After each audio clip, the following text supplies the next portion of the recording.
નમસ્કાર, હું હિતાક્ષી ચાચડિયા આપ સૌનું સરદારનું સામર્થ્ય નામની સિરીઝના આ 23મા એપિસોડમાં હાર્દિક સ્વાગત કરું છું.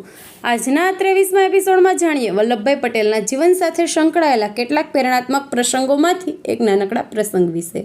આજે જાણીએ વલ્લભભાઈએ વિલીનીકરણનું વિકટભર્યું કાર્ય કેવા પ્રેમભાવ અને મૈત્રીભર્યા ઉપાયોથી કર્યું હતું તેના એક ઉદાહરણ વિશે.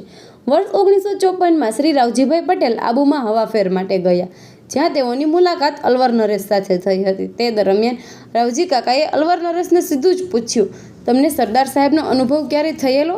સરદાર સાહેબનું નામ સાંભળતા જ અલવર નરેશે ઉમેળકાભેર જવાબ આપ્યો, સરદાર સાહેબ એ તો અમારા વડીલ છે, જાણે અમારા જ મા બાપ હોય એવા પ્રેમથી અમારી સાથે વર્તે છે. અમને સૌ કોઈને પ્રેમ અને વાત્સલ્ય ભાવથી તેમણે જીતી લીધા, અમારા હૃદયમાં અમારા હિતની વાત ઉતારી.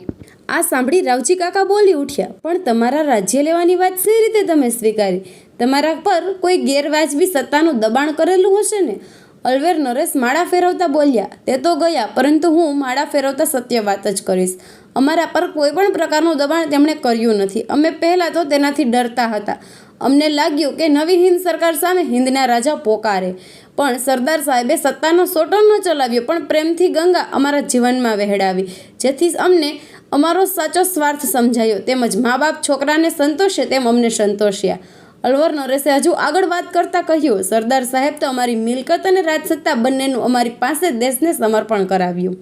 આવી જ રીતે વલ્લભભાઈ હંમેશા જે લોકોને મળતા તે બધા લોકોને સરળતાથી સત્ય વાત સમજાવી દે પોતે લોકોના ચાહક બની જતા હતા. ફરી મળીએ આવતીકાલે સરદાર સાહેબના જીવનના એક નવા પ્રેરણાત્મક પ્રસંગ સાથે. જય સરદાર.